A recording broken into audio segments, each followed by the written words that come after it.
तो मुझे लगा कि मैं अकेली क्यों जाऊं, साथ में पार्टी के कार्यकर्ताओं को भी, भले वो नहीं बुलाते हैं मुझे।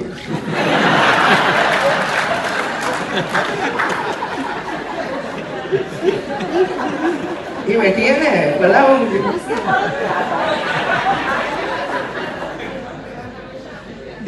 याद करते हैं, याद करते हैं, ये नहीं किया, ये नहीं किया, इसी तरह याद करते हैं।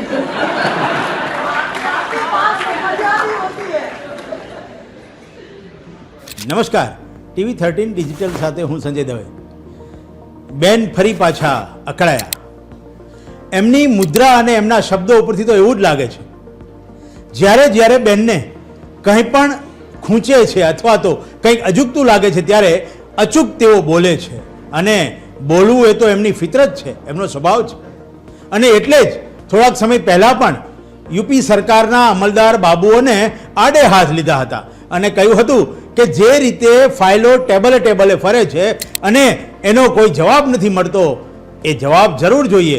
જો રામલલ્લાના દર્શન આરામથી થઈ શકતા હોય તો અરજદારની ફાઇલ કેમ જલ્દી પાસ ના થાય? આ ટોણો એમને માર્યો ત્યારથી જે ગતિવિધિ સુધરી છે, કદાચ આ એમના સ્વભાવની એક અસર છે. થોડા સમય પહેલાં રાજકોટની અંદર આવેલા બેને જ્યારે એમના જે યાત્રા એટલે કે એમના જે પ્રવાસનો જે રૂટ હતો એ થોડો વધ્યો અને બેન થયા નારાજ થઈને બોલ્યા તો કશું નહીં, પણ એમના ચહેરા ઉપરથી એમના મનના ભાવ પ્રગટ થયા અને લોકો સમજી ગયા.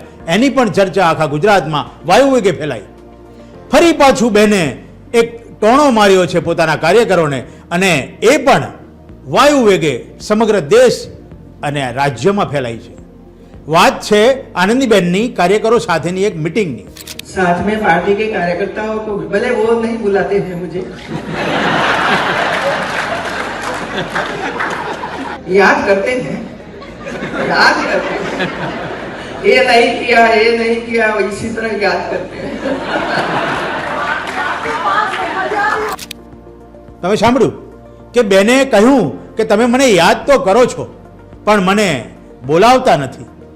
તો આની અંદર એમની લાગણી છે, એમનો ટોણો છે કે પછી એમનું કહેવાનો કંઈક બીજો જ ભાવ છે? એ તો સમય બતાવશે. પણ જ્યારે જ્યારે અયોગ્ય લાગે છે ત્યારે આનંદીબેન અચૂક બોલે છે.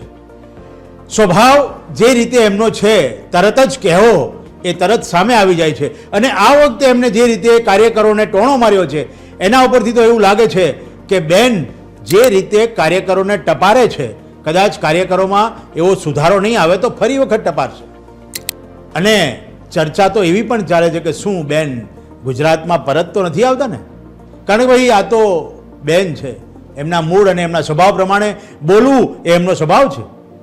બહુ ઓછું બોલતા આનંદીબેન પટેલ જ્યારે કહે છે ત્યારે સહેજ પણ છોડતા નથી અને ચૂકતા પણ નથી.